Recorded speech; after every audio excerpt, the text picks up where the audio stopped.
it's a great question. I think it's a central question. I think the first thing that I always point out is it should never be technology for technology's sake. I think a lot of times people say, oh, how should I use EdTech? And that's actually the wrong question. The correct question is, what would be the best pedagogy?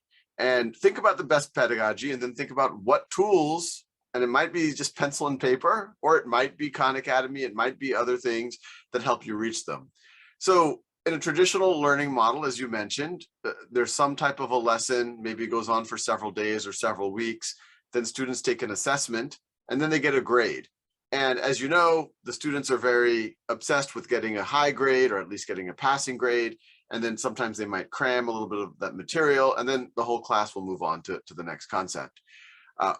What we try to advocate for, and it's a very old idea, it's arguably the oldest way of learning, is that instead of a student just taking a test and in many cases not having mastered at least whatever content is on that test, and then moving on, having an opportunity to keep working on it. We have a lab school out here in California, and the principle of mastery learning is that students always have an opportunity to revisit something. If they got a 70% and 80%, they should always have the opportunity to revisit it.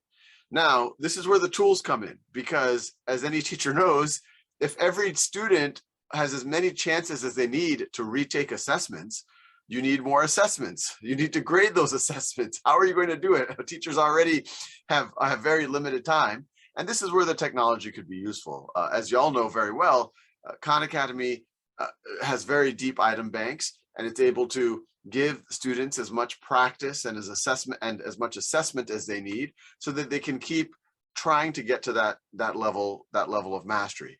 Now, you're touching on another question, which is, what is the level of depth? And I guess you could say, what is the level of application? Because it's completely possible, I'll be the first to admit it, that even on Khan Academy, a student could master a unit and then move on. And we obviously try our best to be very aligned with standards and to get reasonably deep levels of learning. But it is natural for anyone to then maybe forget some of that material later on, or maybe not know it as deep.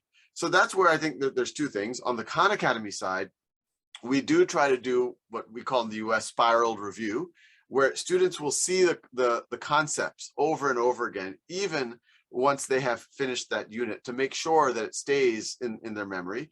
Another thing that we really promote is students helping each other. If every student is able to learn at their own pace, and let's say I finished Unit 2 last month, and you're working on Unit 2 right now, by me tutoring you as my friend, as a peer, it can hopefully help you, but actually I might be the biggest beneficiary, because that will make me learn that unit even deeper, and it will make me refresh.